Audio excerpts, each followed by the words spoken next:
First off, a quick round of intro. So I'm Mike Cockburn, and I chair the Pembroke Fight Against Drugs. We exist for three reasons. One, to educate our kids about the dangers and susceptibilities that they face in drug abuse. Two, to encourage them to make healthy decisions. And three, to help families that are impacted by addicted loved ones.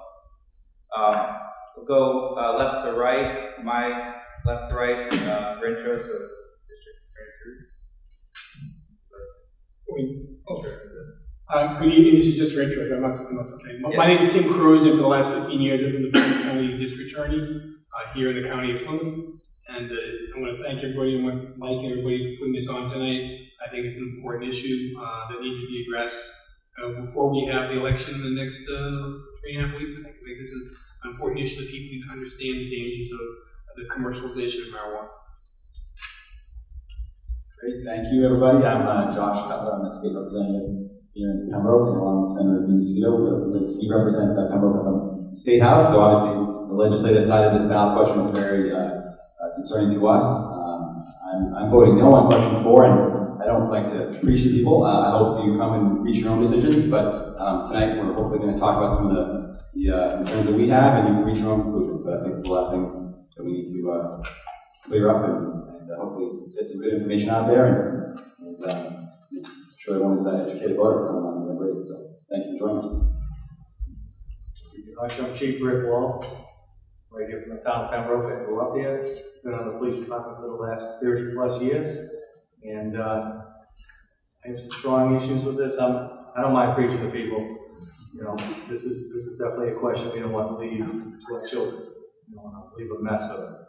So hopefully, again, we'll persuade some people that may be on the fence and put out some information. Thank you. My name is Rebecca O'Dowd. I am a licensed independent clinical social worker specializing in addiction. I have been treating patients with addiction and those in recovery for the last 20 years. And the fear that this would even be on a ballot is here with us, and so I'm hoping that we can spread some awareness tonight about how that impacts the further growth of addiction. So I have a few prepared questions that I'm going to send to the panel, and then I'm hoping to leave some time, probably the last half hour to 45 minutes for questions from our lovely audience. We have them. The first question is for Josh. Maybe to start. Of course, any of you can feel free to jump in, but can you tell us specifically what this ballot question is raising and what it says? What are we voting for? I'm sure a lot of people have opinions but may not understand these. Right, let's get the basics down. Yeah, can everybody hear me back there? Great. So question 4, there are 4 ballot questions that are statewide ballot questions that are going to be on your ballot this November 8th when you go to vote for president and state rep and district, well, not district attorney, like Tim. And so question 4 is a referendum question that would legalize the recreational use of marijuana here in Massachusetts. There's a lot to unpack, a lot to the ballot question, but that fundamentally is the question before you. The one thing that I just want to stress before we dive into the substance of the question is that this is a binding question. I think there's sometimes a perception that this is sort of an advisory thing, telling the legislature this is what we want you to do. No, this is a binding initiative. If it passes, then recreational marijuana is legal in Massachusetts. And the legislature really has no role in that. So I think that's an important distinction to make. So again, there's a lot to the ballot question. Basically, this would copy a lot of the things that have been done in the state of Colorado, which legalized recreational marijuana in 2013. There are some significant changes that I think we need to point out, hopefully we'll point out tonight, in terms of what the ballot question in Massachusetts does that Colorado doesn't. One of the things I'll just throw on the table right now is the revenue side of the picture. Everyone talks about how, if we legalize marijuana, we'll have this great revenue stream to increase funding for police and fire and our schools and public safety and all these great things that we want to give more funding to. The big problem, at least one of the problems, is going to be that in Colorado, the combined tax on marijuana is 27.9%. 12.9% to the consumer and then 15% excise tax to the wholesaler. So by my math, that's 27.9%. Here in Massachusetts, what is being proposed is a 10% tax plus a 2% local option, so the maximum would be 12%. So significantly, almost less than half what we were talking about in Colorado. So, that raised a lot of concerns about whether there's going to be the revenue to address. Certainly there's not going to be revenue left over to address the things we want to do, but is there even going to be enough revenue to address the problems that this law is going to create? That's one of the things. So I don't want to hog the microphone, but that's the basics of it, and I'm sure we can dive into each of these different aspects of the ballot question with our expert panel. All right, Michael? Good. Okay, but on that same note, do you have any common misconceptions that you've heard, whether it's informed like this or just, meeting with constituents? Sure. Maybe. I'll pass the mic to whoever wants to after this. I think that is one misconception. One of the things, and the district attorney can address this too, the THC levels of marijuana are now much different than they were in the past, much more potent. So that's one thing to keep in mind. Another important factor is the whole edibles issue.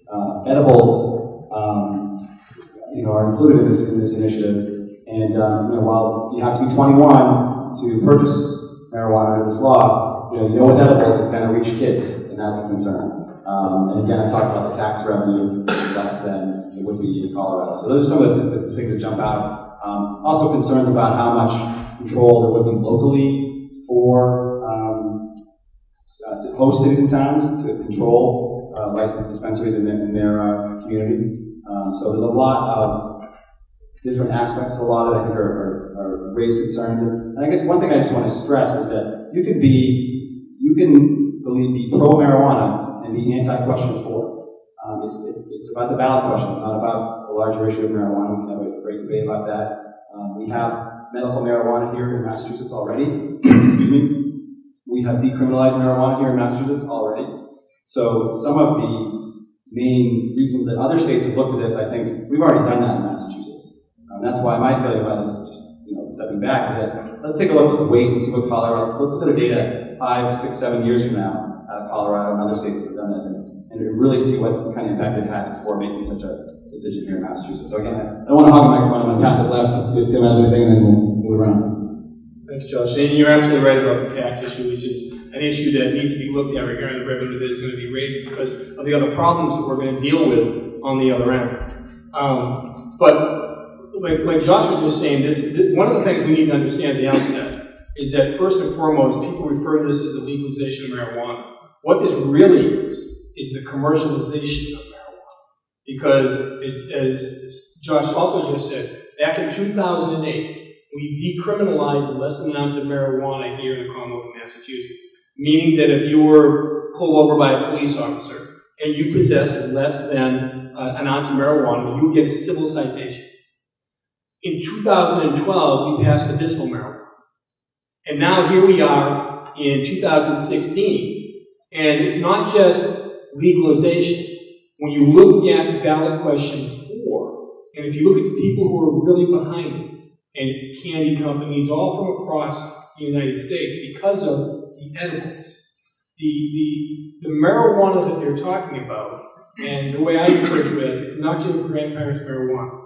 This is not back in the 70s and 80s when a lot of people would smoke a joint and go from there. Usually the marijuana itself, and when you walk into a pot shop, and I've been to Colorado, and I've walked in there, which is still, it is legal statewide, but it is still a federal offense. So it's a federal crime still to possess marijuana, and it's a dichotomy we have all throughout the U.S. So what that means is that the pot shops in Colorado, that means it's an all-cash business. And that means they can't use the banking system. They've tried to get some banks that can fit within the parameters of being able to use that. But because they still can't use credit cards, it's all cash. And when we look at the challenges that we are going to be facing here, and we look at really the target of this, and the target here is the children in the Commonwealth of Massachusetts. There is a bipartisan support of this, of being against question 4, from people on both sides of the aisle. It doesn't matter if you're a Republican, it doesn't matter if you're a Democrat, it doesn't matter if you're an independent. It doesn't matter if you're the district attorney, all the DAs in the state are against it. All the sheriffs, Sheriff McDonald's here tonight, are against it. And you look at some of the groups, the Massachusetts Hospital Association, the Mass Medical Society, Associated Industries of Mass, Retailers Association of Mass, Association of Behavioral Health Care, National Association for Mental Illness. It goes on, Mass Police Chiefs. It goes on and on. They are coming after our kids. And if you haven't noticed recently, in the last couple of years, we've been dealing in the middle of the worst drug crisis that's been going on here in the Commonwealth of Massachusetts, in New England. We have people, and we have young men and women every day who are struggling with addictions, and we have opiate problems, and there are many people, and I know when I go out and debate and talk to people on the other side, they get very upset when you bring up the alleged causal relationship between heroin and marijuana, or opiates and marijuana, and I do not pretend to be a doctor, and I do not play one on TV. All I do is I talk to doctors, and I talk to kids who are in a variety of different situations. And although not everybody who smokes marijuana is going to go down that path, virtually everyone who is using opiates and heroin, they all started. And the studies are as clear as the bell, it's clear as the nose in your face. And I don't want to hog this microphone either, but a lot of the crimes that have gone up. When I was out in Colorado and I talked to the district attorney of Denver, the problems that they're having, they're telling me that in the first 6 months, it's 16 fatal armed home invasions, because under the law out in Colorado, you can't sell marijuana on the street, but you can sell it out of your home. And you're also allowed to grow a certain number of plants per adult in your home. And then under this, writing of this one, it's 6 plants, 6 adults, 2 plants, and 12 plants, which is worth thousands of dollars. And one of the problems that they found out in Colorado is the bad guys, and there's plenty of them, know who's selling the marijuana. And like I said, and don't forget, it's an all-cash business. So if you want to get some marijuana, and if you want to get some money, where do you go? And the number of places that they have with people trying to make hash oil using butane burners, that never helps it blow up because people don't know what the heck they're doing. But at the end of the day, really what this is about, that next step, not just marijuana, this includes edibles. And if you're going to look at the edibles that are there, Swedish fish, gummy bears, brownies, chocolate milk, they're targeting kids. It's about money. This is a billion with a B dollar industry. And they are trying to put this in the back of our kids, and I applaud the gentlemen and the ladies who are working hard against this. We are going to be overspent. There's going to be lots of ads. You're going to see some police officer on TV. But you're not going to see any police chiefs from Massachusetts there. You're not going to see any active DAs or active sheriffs there. You're not going to see people who are dealing with the ongoing tragedies every single day, who have gone to fatal scenes. I'm not even getting into legal parameters of the fact that in a drunk driving we have a breathalyzer, which is a simulator, that's what your real blood alcohol content is. I'm not even getting into the fact that we have no such device for marijuana. I'm not getting into the fact that you're not going to be able to, a police officer who pulls a car over and smells marijuana and that's it, and a person refuses to do a sobriety test and a breathalyzer, or whatever the test may be, you're not going to have any evidence for that case, no matter how wasted that person may be. And they're going to be driving on our roads, and they're going to be hurting the people that we love. So we have a responsibility to be informed. We have a responsibility to make a decision onto what's best for our kids here in the Commonwealth of Massachusetts. And I think that when you listen to everybody, and I agree with Josh, read information, look at it. But when you read the people who have nothing to gain in this, the people who aren't making money, the people who aren't the candy companies from across the nation who are going to be putting in millions of dollars to do this, you weigh that, I think you'll agree with me that this is a bad item for Massachusetts, and the edibles is what really puts it over the top. Rebecca, one thing that Mr. Cruz hit on was the idea of being in the middle of an opiate crisis. Right? I think we're all involved. It's touched us all somehow.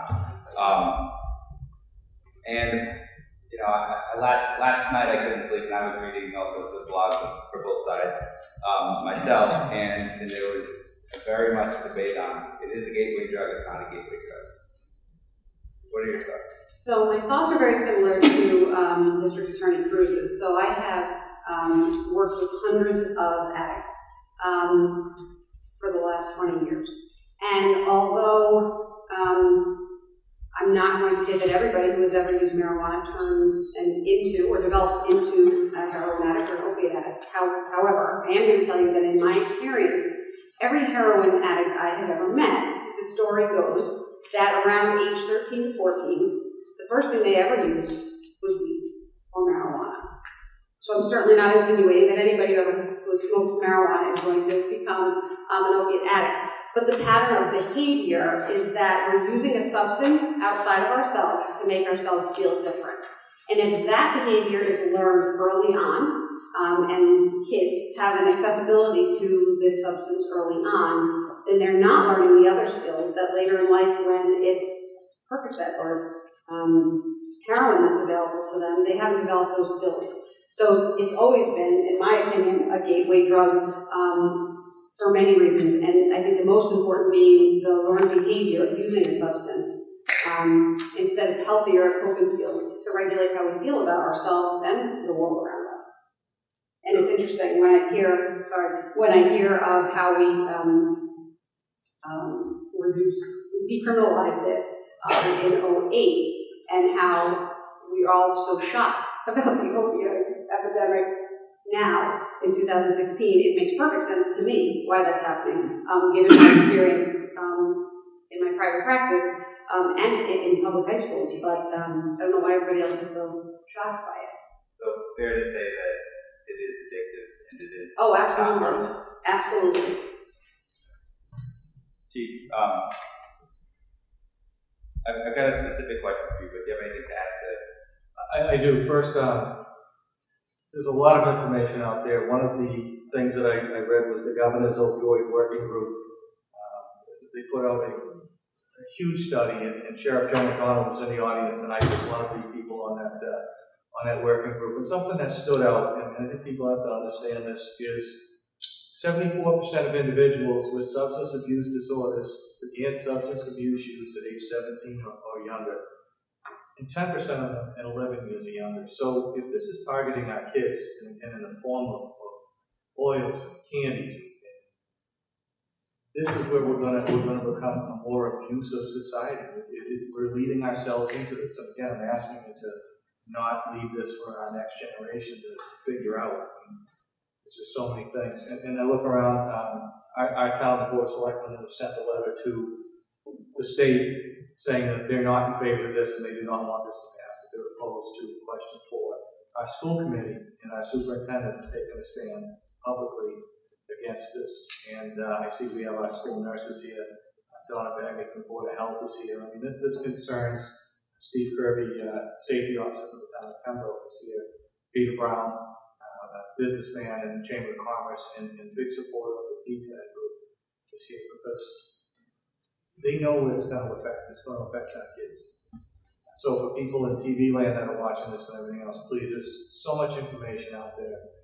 Once you start reading this and you start putting together in your mind, this isn't just a harmless thing that we're going to, people are going to get high and it's going to be fine. It's just recreation. There's very little recreation involved with this at all. There's a lot of work involved. In Colorado, the first 2 years after they legalized marijuana, they had a 49% increase in hospitalizations for youth. I didn't know kids could overdose on marijuana, but it makes sense with the edibles that it doesn't kick in right away, so they eat more, they ingest more, and so they're overloaded with this. And as far as the money goes, there's a lot of social costs. I know a lot of groups are trying to make this marijuana similar to alcohol, similar to tobacco, that we regulate it and it works, and they don't work. We make maybe $15, $20 billion in tax revenue off of alcohol, but it costs us $200 billion in healthcare, criminal, and lawyer costs, and everything else. So we're upside down 10 times over in alcohol and tobacco. So I don't think we need another losing program. So I mean, for people that are just, not socially conscious but financially conscious, they need to take a look at that too. So what about the impairment factor and the safety factor? I know Bruce hit on that. So not only is it difficult to fathom as a parent, someone legally going to a store, buying it, and then they use it, whether they're home and they go back out or on the way home or whatever. But just talking about numbers, am I right that would also increase public safety costs involved too? Well, right now with alcohol, everybody when they get their driver's license, they take the implied consent, they sign off that they won't drink and drive, and if they do get caught, they're going to submit to certain tests, they'll lose their license, and there's penalties, and there's a procedure. We also have a breath test with a level of alcohol that we have determined is impaired. We don't have that for marijuana. There isn't a test that we can do. There isn't anything we can do. And right now, what we have to do is we have to call a drug recognition expert in from another department. The closest one here is at Bridgewater State University. And it takes about 6 hours to do the field sobriety test and to do the testing that we have to do. And we don't have a very good track record of pushing these through court because it's opinions, it's based on observations. There's no definitive test. And the fact that we've already got distracted drivers out there, just the cell phones and everything else that are going along, and you look at the number of people that we get calls on, erratic drivers, every single day. We don't need any more distractions. We don't need any more things making our roads less safe. So we touched on this a little bit as well, but so some more of the things that I was reading in my research on my laptop last night. One is that, well, there's this feeling that inevitably this is going to be legalized at some point, right? That's one of them. The other one is, well, it seems that alcohol is even worse, causes more pain, causes more criminalization, etc.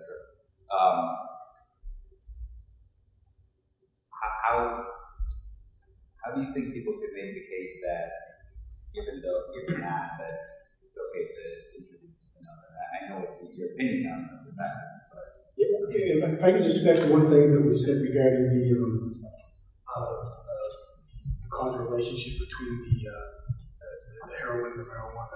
When marijuana was right now, when less announced marijuana was decriminalized in Massachusetts, every unattended death that occurs in Plymouth County, I have 24 state troopers that work for me that will go to what's known as an unattended death. If somebody passes away at their home, not in a hospital facility, not in a facility that they're being managed by somebody with professional care. So if it happens in Pembroke or anywhere else, the local police will show up, they'll come to a place and they'll say, oh geez, John Doe has passed away, call the state police, because they'll come and make sure it's not suspicious.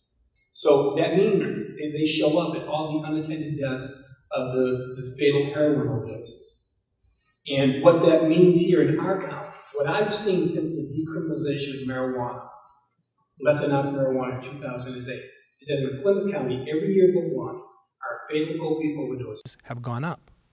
And now, just 2 years ago, we had 75 fatal opiate overdoses in our county. These are, once again, the unattended deaths. Doesn't count people who are taken to the hospitals and count people that may pass at the hospital. Those aren't unattended because they are attended. 75 in 2013.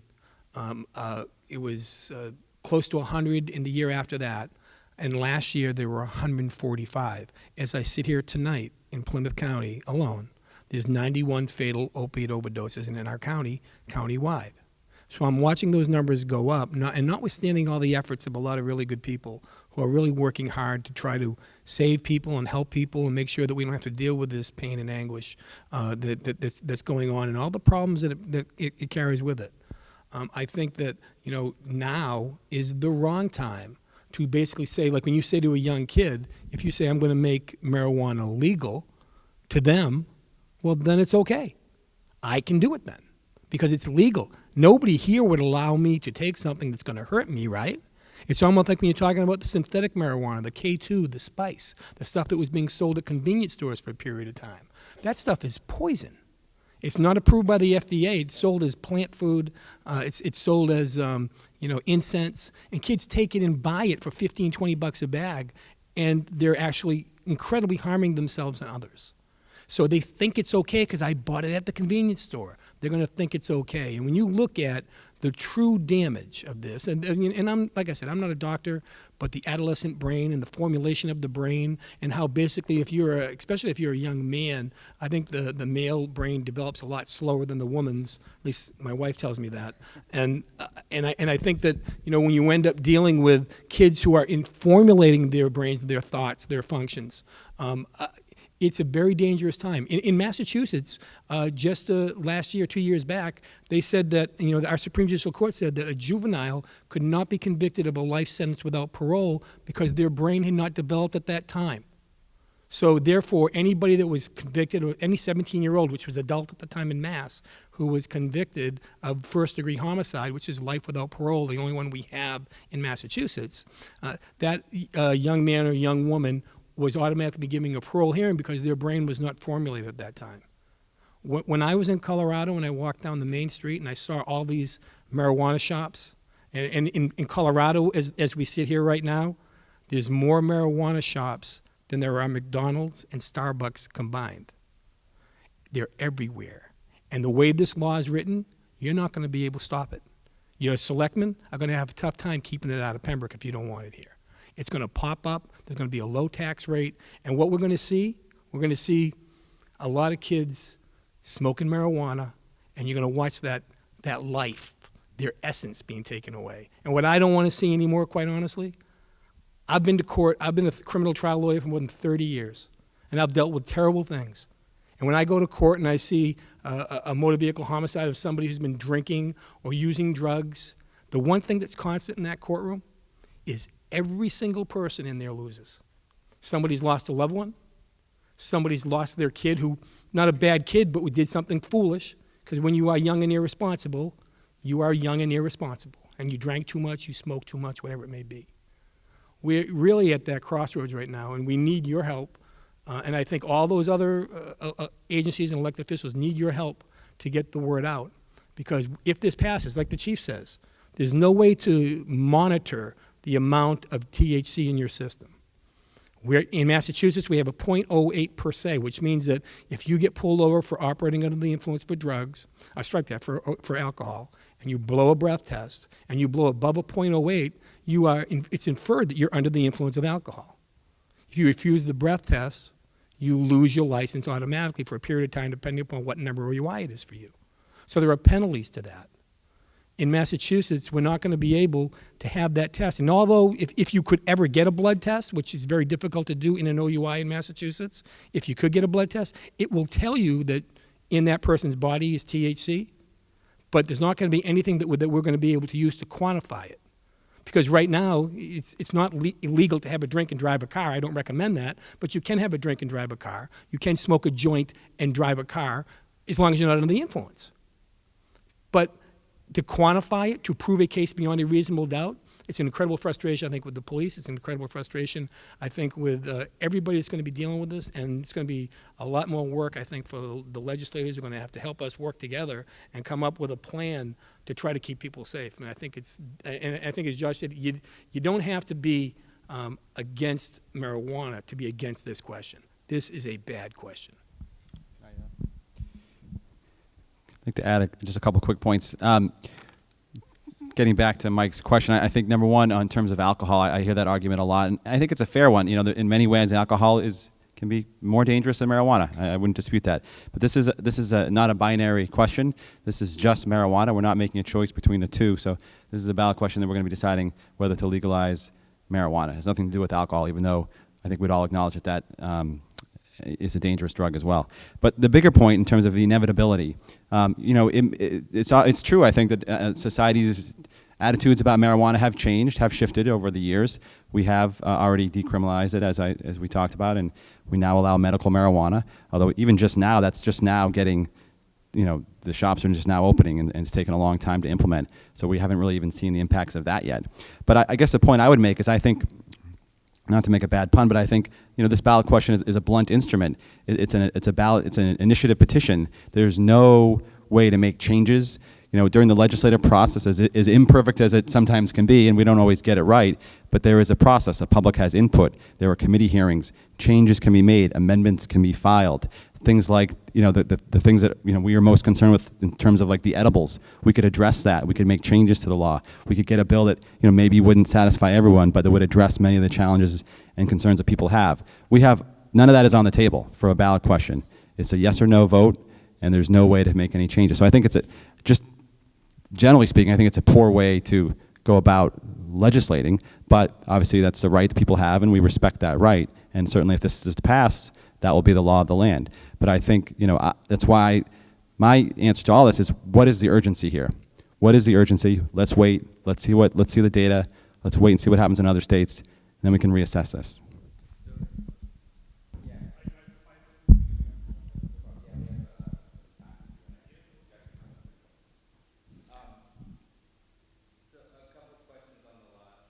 Mike, can I just follow up with what the district attorney and the representative said? Again, the argument that I've heard is marijuana is already here. No amount of police presence is going to change that, and smart regulations will make it safe. This bill does not have any smart regulations in it. There's nothing in here that I've read that's going to make it safe. And again, if it passes as it is, this is what we have to work with. And we can't pick up the pieces afterwards. They're not there. There's no smart regulations involved with this.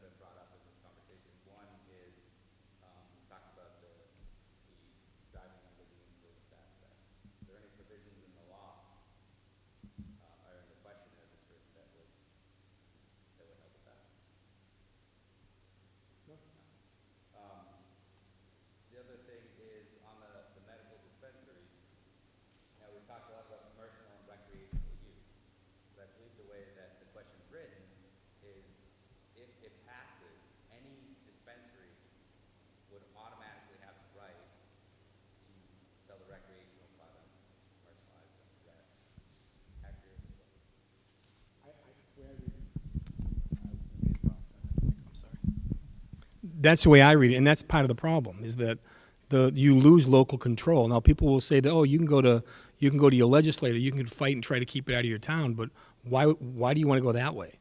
I mean, with all due respect to the legislature, it takes a really long time to get something passed with them. And no matter what, even the best ideas will take a long period of time. This bill automatically is going to allow these places to pop up in our areas, whether you want it or not. And you don't like it, you don't like it. And then the other question I have, You can.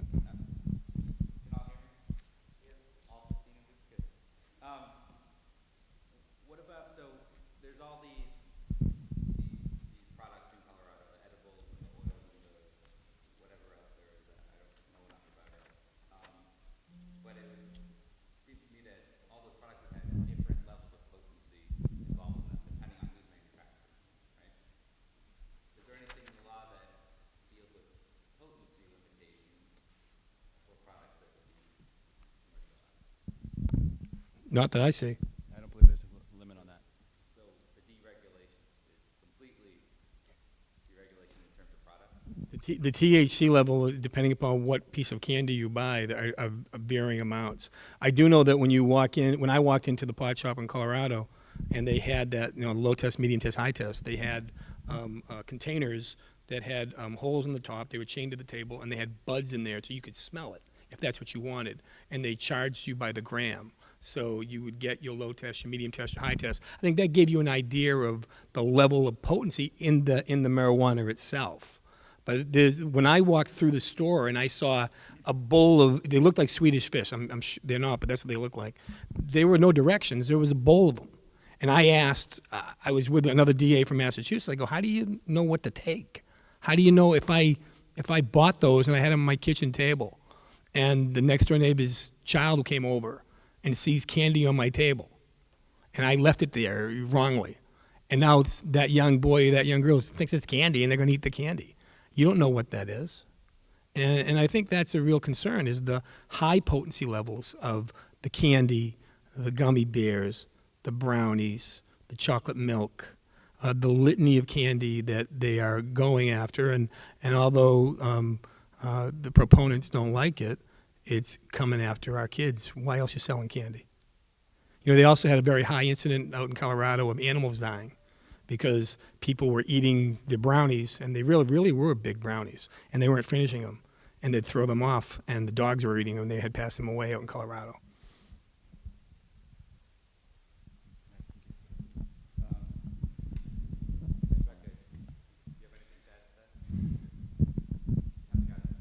That's okay.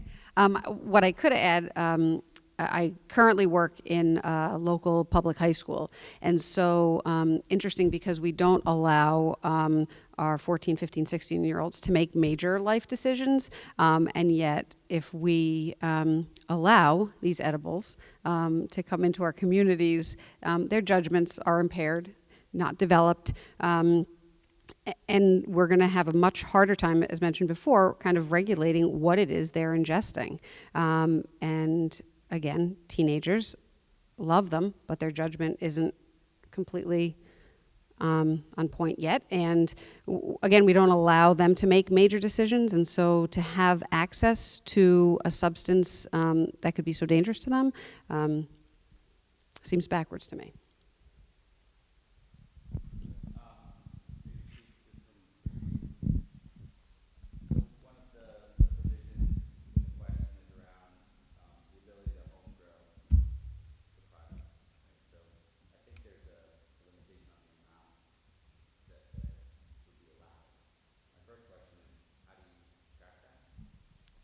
You don't.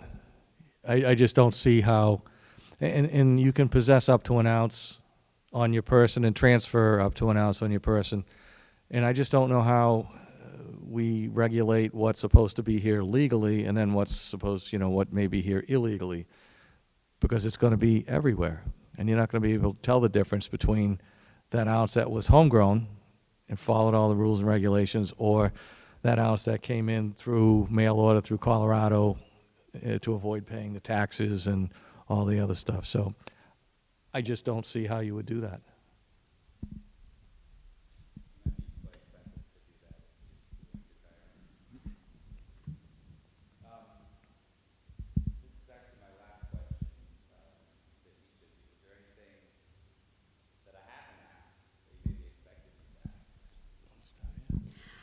I don't know if there's anything you haven't asked, but I certainly would like to share that in my experience, treating an addict, we tend to hear about the last day of their use, and we infrequently hear about the first day of their use. And the first day of their use is usually early in adolescence, and it usually starts with marijuana. And again, although that does not equal, marijuana does not equal opiate addict, in my experience, they have gone hand in hand, and they have for years.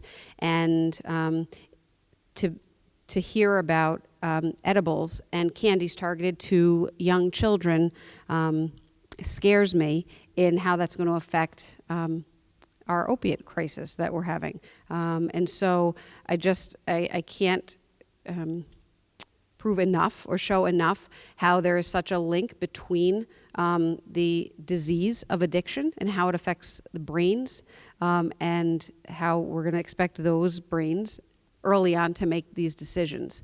And with the accessibility of marijuana, if this is passed, we are then putting our children at a much greater risk for developing addiction, and it's a terrifying thing to continue to go to wakes and funerals of early 20-year-olds or early 30-year-olds who, when they were 13 and 14, told me they only smoke weed. And to me, there's a direct connection between that. And so I just can't, show that enough. Thank you. So from the law enforcement perspective, our job is to keep people safe, to protect and serve. And I'm not sure under the parameters that we have, or the lack of parameters that we have with this bill, that we're going to be able to do that. that we're going to have to spend a lot of time after the fact trying to figure out how to fill in these gaps and how to make people safe, and how to deal with the impaired driving, how to deal with the social issues, the family issues that are going to be accompanying this bill if it passes. It's a big concern that we have, because I don't have any answers for that right now. And again, I follow up with what Representative Cutler said. What's the rush? We should have those questions figured out, and we should know where we're going to go before we put this in place.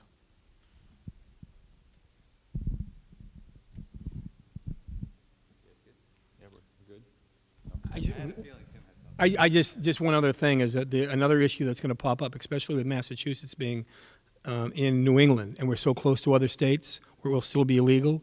You're going to develop a black market of the marijuana that's going on in the community, and you're going to be seeing black people coming into Massachusetts to buy the marijuana, to take it to, Vermont, Maine, Rhode Island, Connecticut, wherever it's going to be, and that's a bad thing.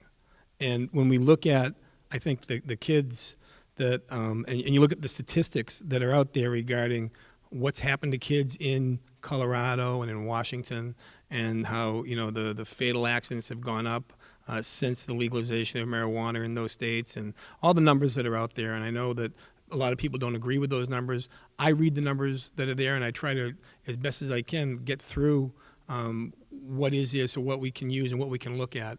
And I just think that we're in a position now where we have to make sure that if there ever is going to be a legalization of marijuana in Massachusetts, that we're ready for it, and also that we have a law that if we don't like it, we can change it through the legislation and our local reps, our local senators, the people who are going to go up and be our voice. This ballot as written is not our voice. This is the voice of big business. This is the voice that want to put it on the backs of our kids. And that is why we, all these different people, bipartisan group, all these professionals are against this here in the Commonwealth of Massachusetts. And that we need to stand up for our kids and try to keep them as safe as we can. And that's what this is about. Nobody sitting up here has any horse in the race other than trying to keep our kids safe. So this is the point for the audience Q&A. I don't know. Why don't I'll speak. I'll speak loud enough. I have a voice that carries. All right. I'll stand up. Stand up so the camera can. Sure. Jesse McSweeney. I grew up in Hanson. Served on the board of selectmen for 6 years, I think. We now live in Rockland. I serve on the finance committee. A couple of questions, so bear with me if I kind of tail off. District Attorney Cruz, you had mentioned something about it's scary that these shops are going to pop up on every street corner. And there's more, I think you said McDonald's plus Starbucks. There are more Pot shops. in Colorado. It sounds like when I was on the board of selectmen in Hanson, we had to zone for adult entertainment zones. And people were all concerned the porno store is going to be right next to my house. Any idea how many porno stores there are here in Plymouth County? Not as much as people thought. So I think your concern of them showing up on every street corner, the board of selectmen has to first get it onto the town meeting warrant, correct me if I'm wrong at any point. The town has to go to town meeting, request the zoning change, two-thirds of the vote to change the zoning. They can put that zone out in the middle of nowhere. So it's not going to be next door. Let's be very, I think you're scaring a little people. A couple of people are saying it's a scary thing. I think it is a scary thing for some people. But what I'm saying is that you're going to live, but no matter what happens right now in Hanson or any other town, the town warrants, you're going to live within the language of this, not a statute, but of this ballot question. And the way that it's written is what we're going to be dealing with, not the norm, which is like right now, as I understand the medicinal marijuana shops, they're going to be able to convert into legalized marijuana shops, wherever they may be. And they're around. That are active, probably 4 or 5, but I think that as you drive through at least our county and other counties, I see them coming. I mean, they're actually exteriors of buildings. I know them Brockton's a couple. They're not up and running yet, but they're going to be up and running. Yeah, the one in Brockton is behind the building off of Powell Street, I think, behind it. It's tough to find. You kind of need it to come to find it. The other question is for Mrs. O'Donnell. Thank you. And the other question, real quick, the dog that died, or the dog that you said died, is the pot running? Yeah, I would question the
Right, and I would absolutely love to address that. I think that there are certainly a percentage of addicts that develop their heroin addiction from prescription medication, without a doubt. There's no question.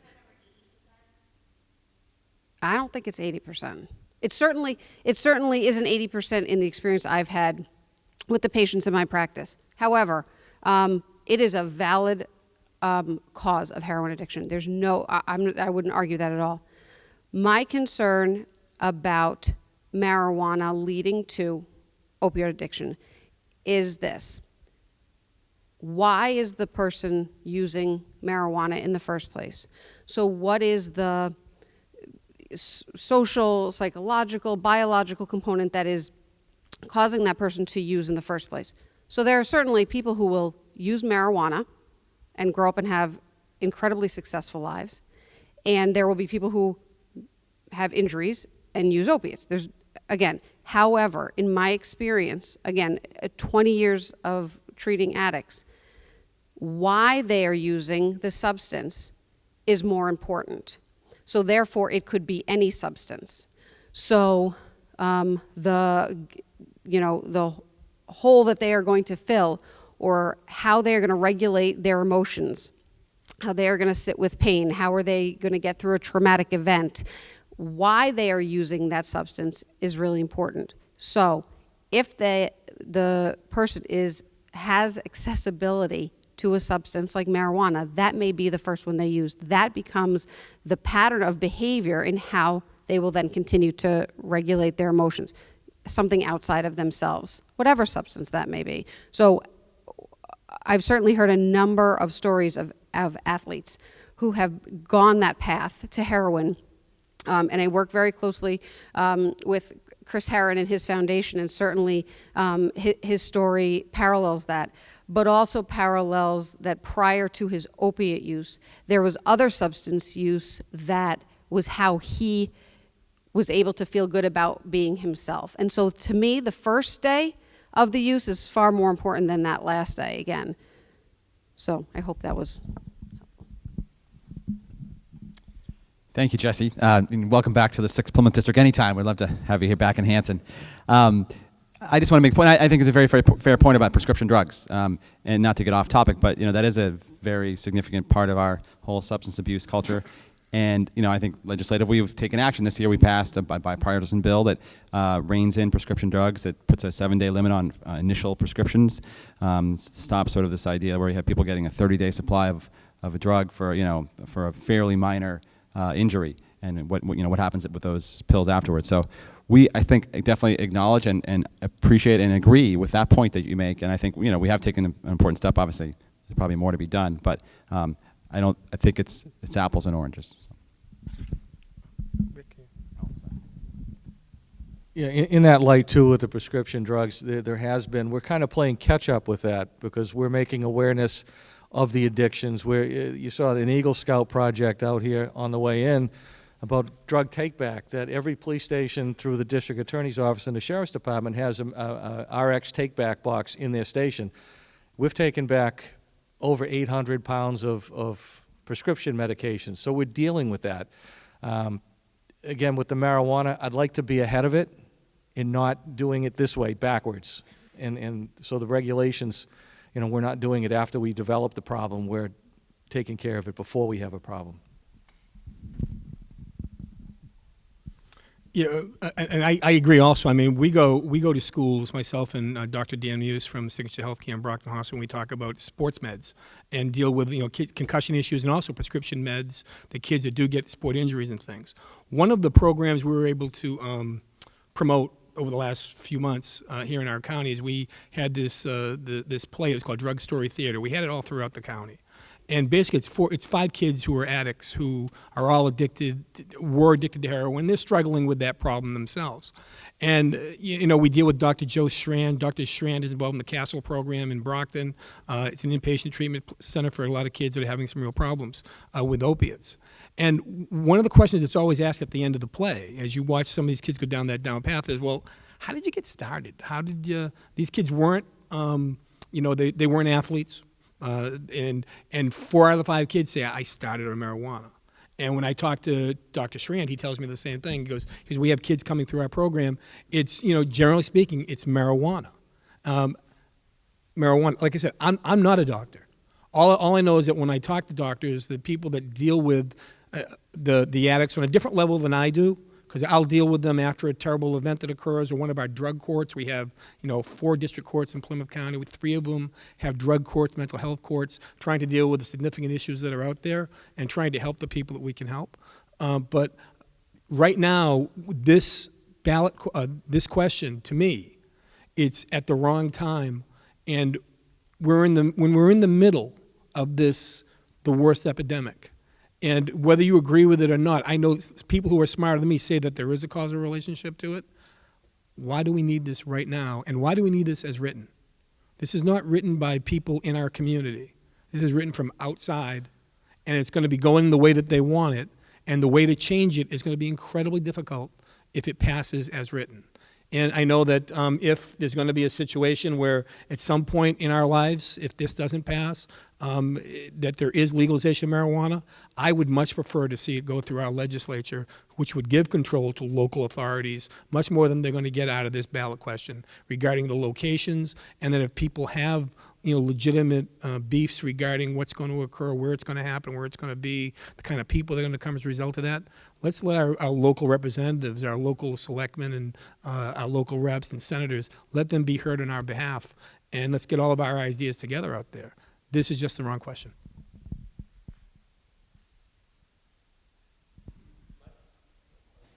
Just project, Peter. Yeah. Just project. Okay.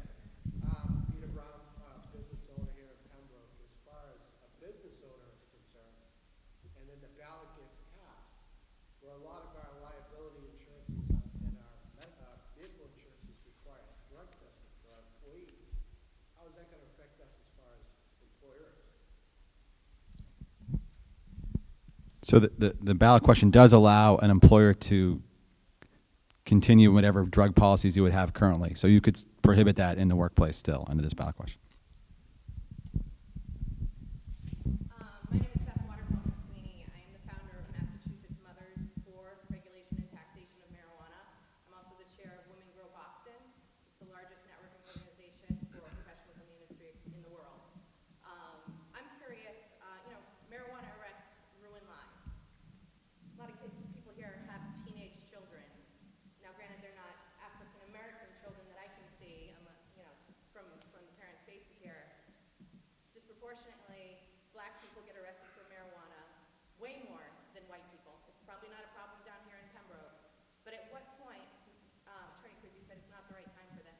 At what point is it the right time to stop arresting people for something that is much safer than alcohol? 28 people are going to die in an alcohol-related accident today. 6 people are going to die from just drinking too much alcohol. No one's going to die from taking too much cannabis. So I'm curious, what's the right time?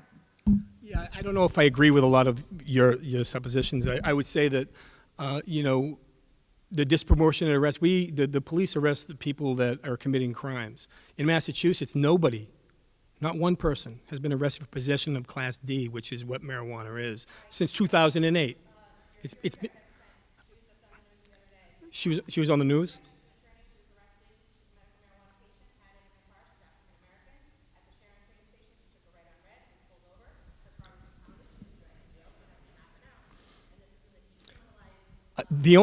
I know I'm not familiar with that case, but but let me just finish. If there's a situation, you still can't possess with intent to distribute. Now, if there's an allegation such as that, that's different, because you can if you're possessing whatever it is. If there's paraphernalia, if there's scales, I don't know anything about that case. All I can talk to you about is what we're dealing with here, and that in our county. And because I often hear the story that there's people, nonviolent criminals, that are doing time in Sheriff McDonald's jail for possession of marijuana. My question is always the same. Name me one person who has no record, who is sitting in his jail or any other jail for possession of Class D. You can't, because it doesn't exist. Because that doesn't happen. That's one of the fallacies that's thrown out there, unfortunately, that there's a lot of people, nonviolent drug offenders. The drug offenders that we deal with, that when you're trying to deal with them, the people, not the users, Users, will they, lots of times when they get arrested, they get charged with possession of B or C, whatever the drug may be. They're also charged usually with other crimes. It's not by itself. It's usually in mass. So if say they're drunk driving and they had a dangerous weapon in the car, or and they had possession class B, C, whatever the drug may be, they certainly could be charged with that, but they're not being held solely on that. And that's what I hear a lot, and it's just plain not so. It just doesn't happen that way.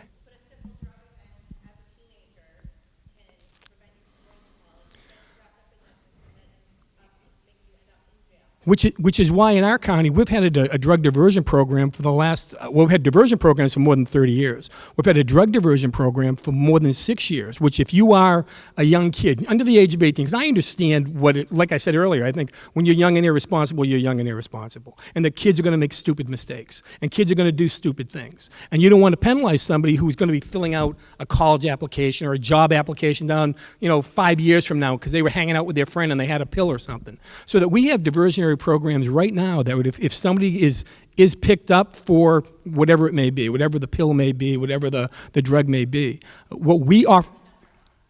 Well, I know we're talking about marijuana, but in marijuana, possession of marijuana is not a crime for less than an ounce. So they're not getting picked up on that. As a matter of fact, we've seen our juvenile crimes cut in half. It's the truth. In Plymouth County, cut in half since marijuana. Well, I focus on our county, and it's been cut in half since the decrim of marijuana of less than an ounce because the police aren't arresting for it. Did you say something? No. Okay. That's where I'm at. So. Go ahead, Josh. Thank you for the questions. I wanted to respond to the larger issue, because you raised some larger issues, and I think as a society we're grappling with some of those issues. But I think it's apples and oranges, not this ballot question. For instance, I can tell you, with Corey reform, we've done some work on that already. I think next session you're going to see some more work on that. We've had for the last year we've had a study being commissioned to talk about our criminal sentencing and criminal justice, and take a holistic look at that, whether that's working. We have a working group that I was a part of at the State House, the chairman of the Judiciary Committee. I have a bill. Some other folks have a bill, trying to find ways to. For youthful offenders who've committed a nonviolent offense, trying to find ways so that they can, get that off their record, so that's not going to follow them around for the rest of their lives. But that's not necessarily tied to marijuana. I think that could be applied to any kind of type of offense like that. But I think again that is, while a valid concern, I think is not the reason to vote for question 4. It's really a different debate. I remember what I was saying. I'm sorry. When you get to my age, you forget things when you're in mid-sentence sometimes. But I was just talking about the diversionary programs. Just wanted to let you know that we've had those diversionary programs, those drug diversionary programs. We've had hundreds of kids over the last few years. Most of those kids, they never get arraigned on the charge, so they don't get a Corey, they don't get a criminal offender record. They successfully complete community service. They successfully stay out of trouble during that time period. The cases are dismissed prior to arraignment, so they never get a record, and it's more than 90% of the kids we never see again. So I think it's a real, and it's not, you're right, it's not just drugs. It's like if they broke a window, if they did, something foolish that a young kid might do. So, yeah, sure you can. Sure you can. Yeah, you can. But I think, but when I'm just talking about down the road, the criminal records of kids, with the Corey stuff, I think that's important to understand also that we're trying to eliminate a lot of those cases from our system, and including the drug stuff. I'd much rather have a young kid that gets, say, every now and then at a college, say, a local college, maybe like 40 kids will get arrested at a house party for whatever it is. Alcohol, drugs, disorderly, whatever it's going to be. And you'll go to whatever that district court is on that day, and you'll see 40 kids and usually 40 sets of parents. And most of these kids have no records. They've never been in trouble before. They did something stupid. And you want to make sure that you're not affecting them for the rest of their lives. And so you try to deal with their situation as best as you can and put them in these programs so it doesn't affect them forever. I'm just, and I know I'm off topic here, but the bet with this question right here, there really is, like I said, in our county, there's been nobody arrested for possession Class D in the last 3 years.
sure how you enforce that, where people can grow in their homes. I just don't know how you enforce that. There are regulations within the bill that it's supposed to be locked up. Supposed to be kept secure, yeah. And guns are supposed to. Just like your guns, and keep your alcohol away from your kids, you're supposed to, you don't have to keep your alcohol locked up, but you're supposed to keep your cannabis locked up over a certain time. Wouldn't you regulate that, Chief Wall, the same way you do alcohol, if it's not sold to anyone under 21? I can go home to my house right now and make beer. That's the same thing as growing marijuana, as making beer. But, so you would regulate it the same way as you do alcohol. You could do a sting and send a 19-year-old in if they don't, I don't want to, but I think you could regulate it at least the same way, correct me if I'm wrong. I see a difference between alcohol, the way it's packaged, the way it's distributed, the way it's put out there, in marijuana. I just see a tremendous difference between the two. And so,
Yeah, we didn't go along with that, but yes. I understand that, and thank you for doing that, but people are talking about that. So if he is It's the mayor, not the wanting governor. to promote alcohol, which what that is,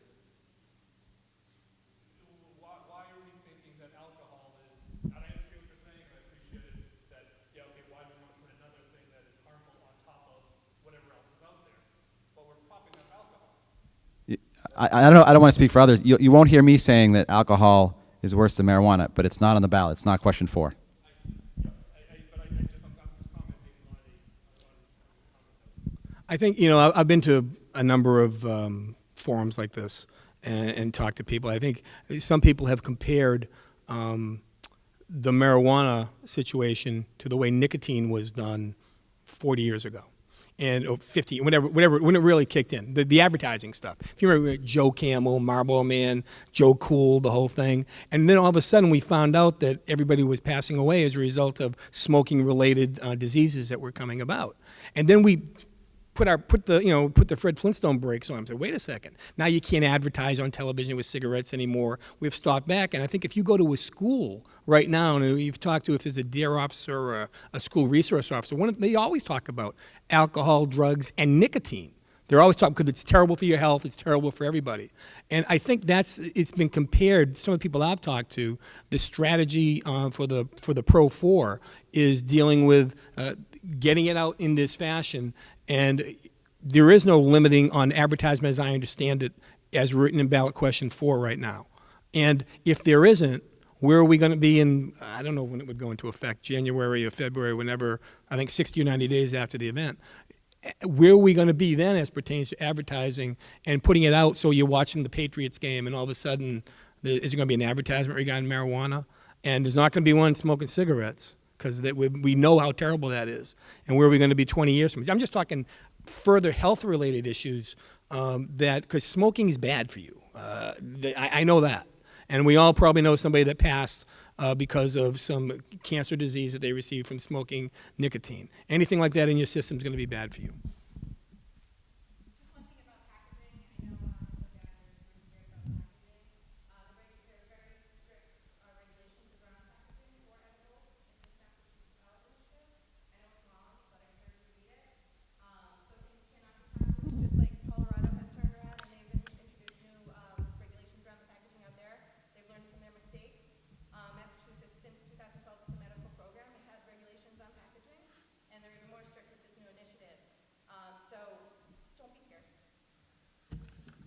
When you look at the packaging, however, you look at like. I'm being told to make sure we're talking to the microphone. I'm sorry. You know, like I used to like they have like a Reese's cup. You know, the peanut butter cups that they have. Hashies is what they call it. It looks the same orange packaging, and it looks like that. Or Almond Joy, Ganja Joy. You know. What we can unfortunately find in Colorado is the terrible amount of automobile accidents that have been occurring out there. And all the other statistics that just came out today, actually they were in the newspaper today from a lot of issues that were going in the state of Colorado. It was in the Herald today, I think the Globe also. So don't believe me, just read the stuff online. I would suggest anybody to go online and read the stuff of the pro people, read the stuff of the anti people, and you got to make your own decision. You know, but at the end of the day, like I said, I just want to see people stay safe. I am tired of the harm that occurs with drugs and alcohol and all those things. I'm not a big proponent of alcohol. I just see too many terrible things with it. But like the rep said, we're not talking about alcohol right now. We're talking about marijuana. We're talking about where we currently are, and we just plain don't need it right now.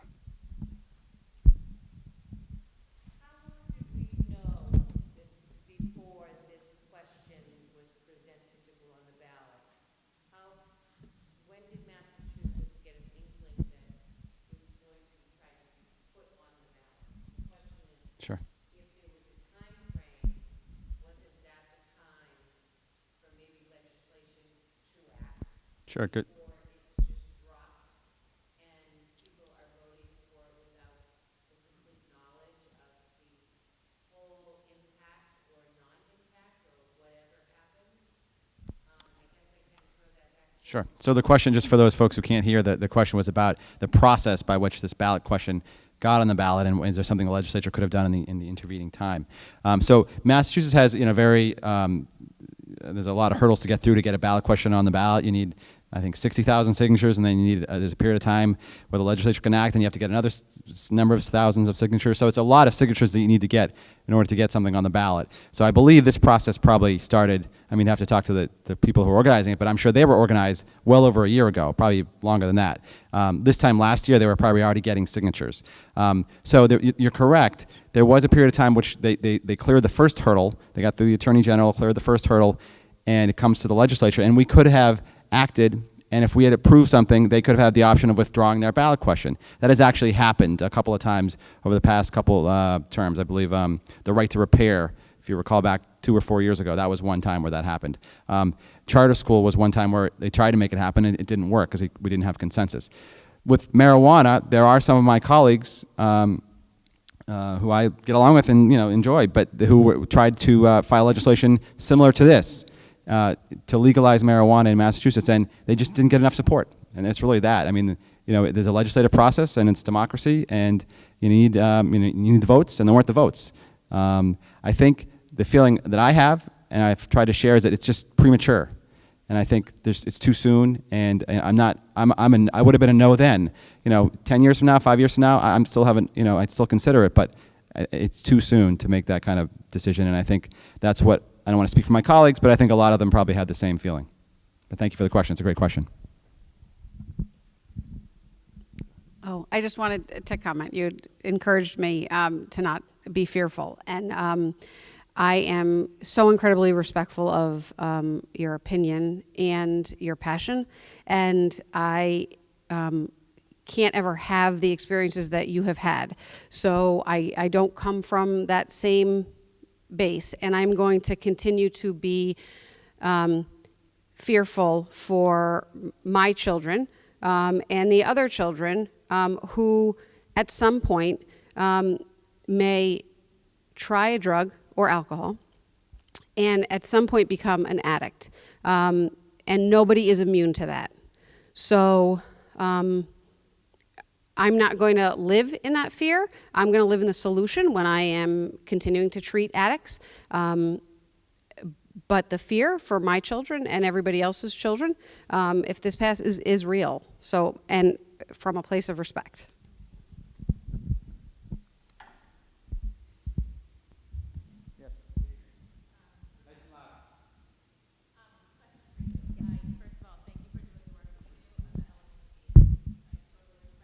Thank you.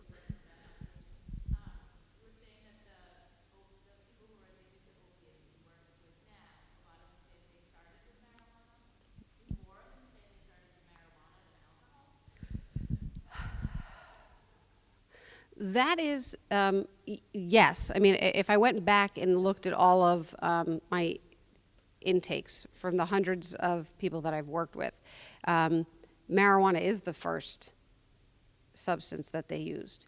So does that mean that within 6 months they didn't try alcohol too? I'm sure of that, but that is what they have identified to me as being their first introduction to a substance. You're welcome. Thank you for the work you do as well.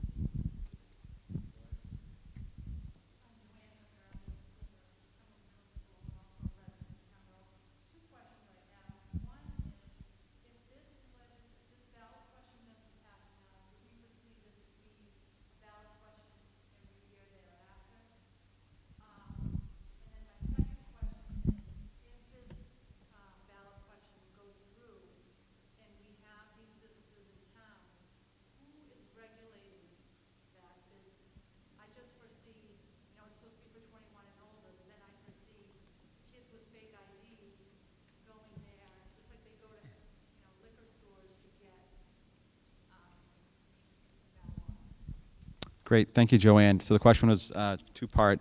One is who would be overseeing, regulating this new industry, and the ballot question does have a cannabis control commission, I believe it's what it's called, that would be established. That would be similar to the ABCC, which is the Alcohol Beverage Control Commission, under the auspices of the state treasurer.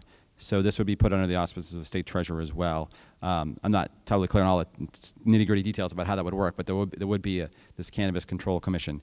To the second part of your question, which had to do with if this, I'm sorry, if it doesn't pass, they can't come back every year. I believe it's 3 years. I could be wrong on that, where they'd have to wait before they could come back again. So, 6. Thank you. 6. So it wouldn't happen. I mean, and just practically speaking, it takes a lot of effort to come to support a ballot question and also to oppose it. So you definitely wouldn't see this immediately.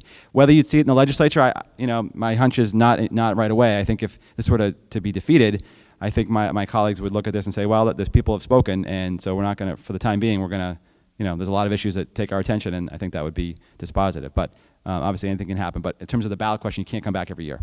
Good question, though. And I think, and correct me if I'm wrong, I think there's 3 more states that are doing it right now. I know that Ohio tried it last year. It was yeah.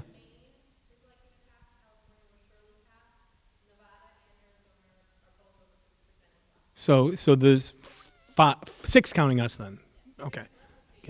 Well, it's left the station, and which is why it's important for us to make sure we board it real quick.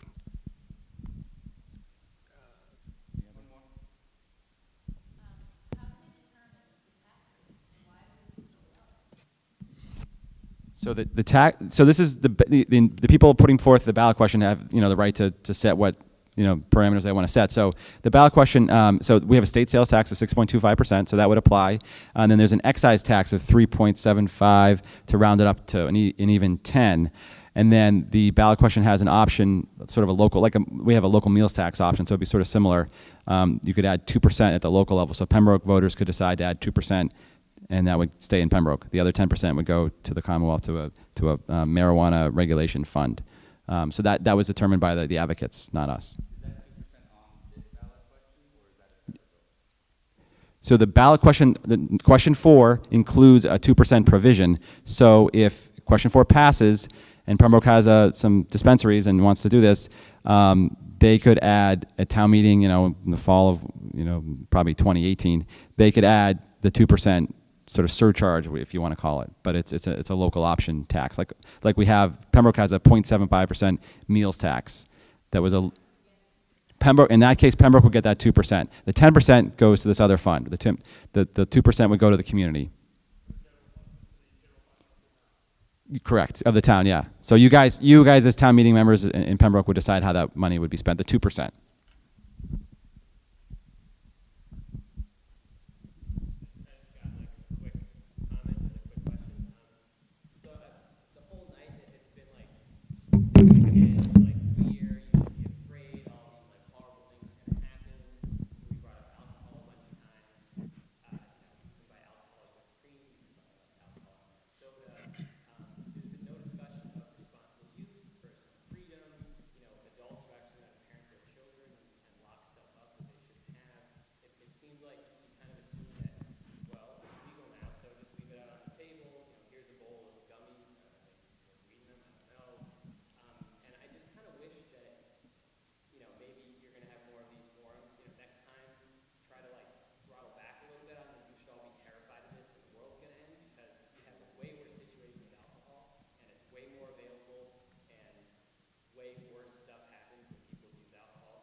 I would say I've been to a number for next week. I think I actually have like 3 debates with Jim Borgasani from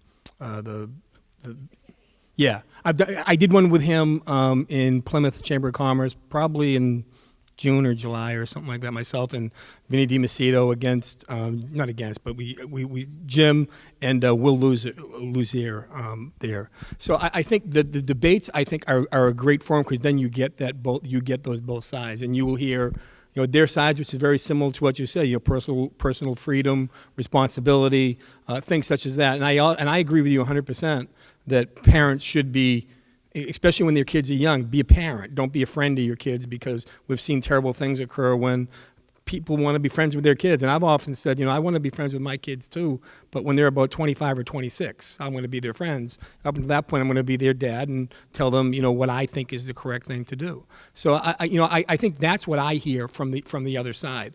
Where I'm coming from, I'm not trying to terrify anybody. The world that I live in. I've been a criminal trial lawyer here in Plymouth County for 32 years.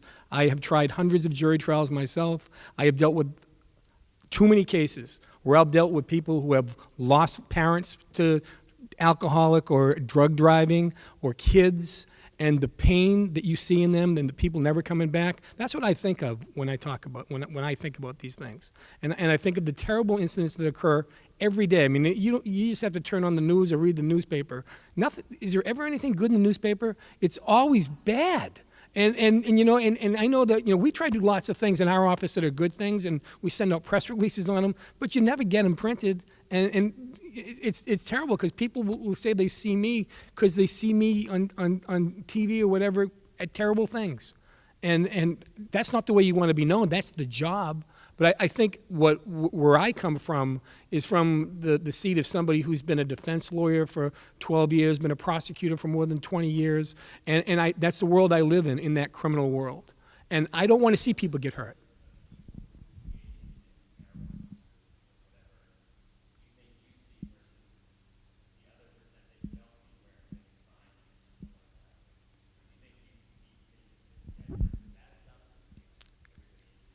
I used to think I saw the tip of the iceberg. I think there's too much of it. And now what I see, like in Massachusetts, or at least in our area, in our urban portion of our community, marijuana is the most expensive drug on the streets. It's no longer crack. It's not heroin you can get for $5 a bag. You can get, and the purity is now almost 95% pure. And back when I was young, prosecutor 30 years ago, it was like 18% pure, 20% pure. You know, we have fentanyl issues going on right now out there and kids ODing. I think in my world, and I deal with all law enforcement, all police, criminal defense lawyers, judges, the world is a very difficult place where we work. And that's why we're lucky to have people like Chief Wall and the Pembroke Police and all the men and women who are out there every day, you know, really putting it all on the line. And that's why I don't mean to come across as scary or trying to terrify people. I'm trying to tell you what I see. And that's really all I want to do is get my position out there so that no matter what happens at the end of the day, you know, I can say, listen, I've told you what I believe, what I think. You may not agree with it, but I think it's important for people to hear, just based upon my experience of what I do, and I think people want to hear that from time, whether it be from me or be from Sheriff McDonald or Chief Wall or the local police chiefs, all the different law enforcement agencies that are against the passage of this bill.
I hope you're not talking about the legislature. That was a joke. I said I hope you weren't talking about the legislature, the worst element. I was only talking about just lightening the mood, but that's a fair point. Well, not to add to your anecdotal data and everything else, but over the last 30-plus years of handling calls in the town, the overwhelming majority of calls that we go to involve drugs or alcohol. And again, we're not here for alcohol. I'm not a proponent of alcohol because it's caused a tremendous amount of problems, but so hasn't drugs. And marijuana is one of those drugs. I have not seen anything good come out of it in the police world as we go to these houses. Again, we're responsible for over 5,000 households and 20,000 people in this town.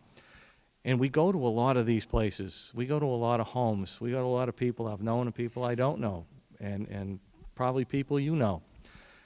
And the overwhelming majority are problems that are amplified through drugs and alcohol.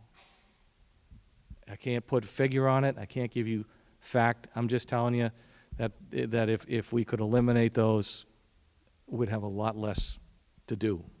We'd be doing a lot more community policing and a lot more, of the fun stuff.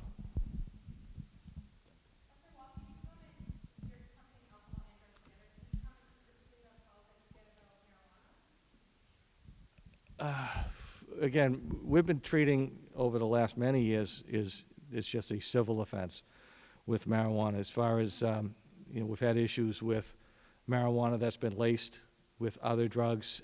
It's hard to separate them, but again, a lot of the issues, especially we have with family issues and stuff, is drug and alcohol related.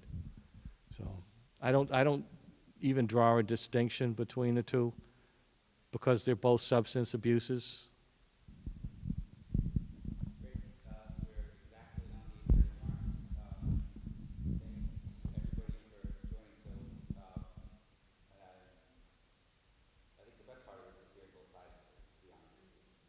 Great audience. Round of applause for the audience.